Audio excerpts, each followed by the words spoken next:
One. Welcome back. It is your host of this video, Alex Toledo, back here with Brady Hawk after a really disheartening Heat loss. They were kind of in control the whole game, and all of a sudden in the fourth quarter, they just kind of blew it. You got a game where all three of your best players really performed at a high level compared to what you've seen so far between Jimmy, Bam, and Tyler. They gave you a ton of scoring, a ton of production. You got kind of enough of your defensive wings back with Highsmith coming back, Josh already back in the mold. I mean, honestly, it just feels like this is the worst loss of the season so far. Obviously, it's very early, but they had to win this one. They had to win this one, and they blew it. There's been a couple of weird trends that have been happening with the Heat, like things that they've been good at, in the past that they're not good at right now when it comes to the mid-range shooting, defensive boards, kind of converting in transition. All of these things have been down for them, and obviously, guys being in and out makes a difference there. But I think there's just a lot to fix right now, and honestly, it felt like they were headed towards a game where they were finally going to get a win and kind of make the fans feel better with the way that some of their guys produced. And here we are, 1-4 start. Brady, what were your general takeaways from this game? So I'll say the big word from Eric Spoelstra today was sustain, and I was asking all the players about it because it was interesting to hear him. Like, every single question that was thrown at him, he brought up the word sustain and just overall consistency. And it makes you think that is kind of what's being played here. Like, defensively, I thought this was a game where they actually defended really well for a lot of the game. I thought a lot of the individuals that even didn't perform well had good defensive moments.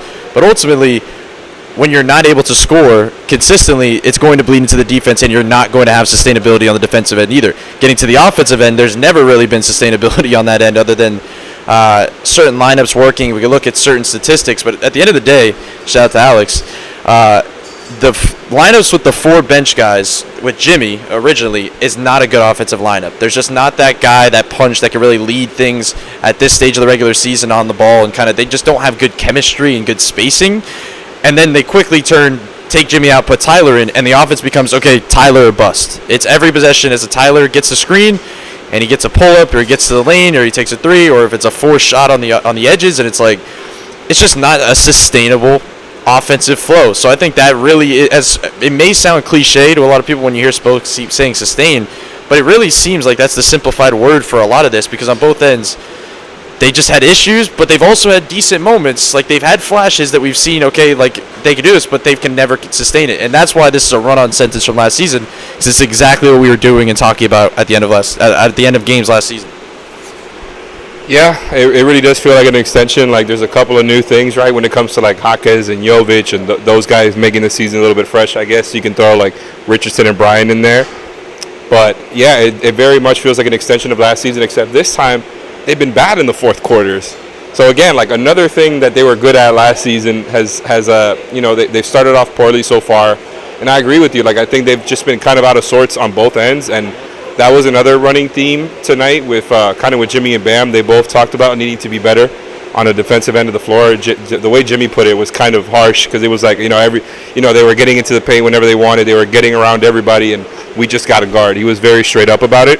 And I think, honestly, like, it's the right way to put it. He's the one that sets the tone, and they just haven't been themselves on that end. And I think we all know that they kind of need to be at a certain place on the defensive end for them to win games in the regular season, because it's damn sure not going to be the offense that wins them regular season games. So, 1-4 start. You've got the Washington Wizards coming up next.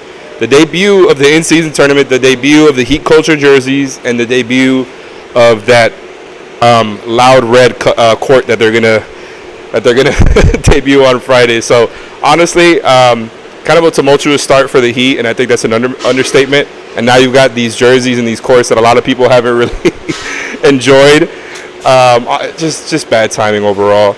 But honestly, there's just not much good to say right now about the Heat. There's still time to fix it. It's a long season. They haven't had their entire rotation available to them yet, but there's just no other way to put it. It's just a bad start. It's a bad start, even knowing that the Heat are not a team that usually gets off to hot starts in the season. So we're going to wrap it up there.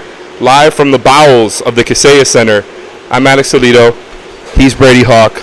We're out. Make sure to check out the new episode of 5 on the Floor posting shortly.